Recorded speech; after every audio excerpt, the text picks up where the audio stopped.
চট্টগ্রামে আইনজীবী সাইফুল ইসলামকে কুপিয়ে হত্যা মামলায় সনাতনী জাগরণ জোটের মুখপাত্র চিন্ময় দাস সহ ৩৮ জনকে আসামি করে আদালতে অভিযোগপত্র দিয়েছে পুলিশ। মঙ্গলবার মামলার তদন্ত কর্মকর্তা মহানগর পুলিশের সহকারী কমিশনার মাহফুজুর রহমান চট্টগ্রাম মহানগর হাকিম আদালতে এই অভিযোগপত্র জমা দেন। বিষয়টি নিশ্চিত করেছেন মহানগর পুলিশের অতিরিক্ত উপকমিশনার মফিজ উদ্দিন। তিনি বলেন, আইনজীবী আলিফ হত্যা মামলায় চিন্ময় দাস সহ ৩৮ জনকে আসামি করে আদালতে অভিযোগপত্র জমা দিয়েছে পুলিশ।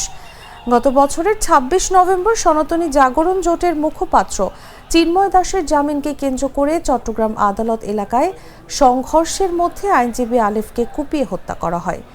এ হত্যার ঘটনায় তার বাবা জামাল উদ্দিন বাদী হয়ে ৩১ জনের নাম উল্লেখ করে হত্যা মামলা করেন।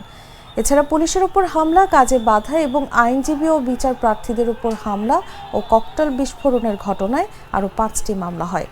৬টি মামলায় ৫১ জন গ্রেফতার হন। তাদের মধ্যে ২১ জনকে আলিফ হত্যায় জড়িত থাকার অভিযোগে গ্রেফতার করা হয়।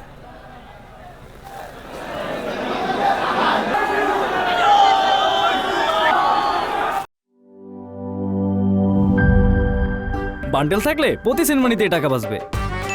বিকাশ সেনমানি বান্ডিল কিনে জিতুন প্রতি লেনদেনে।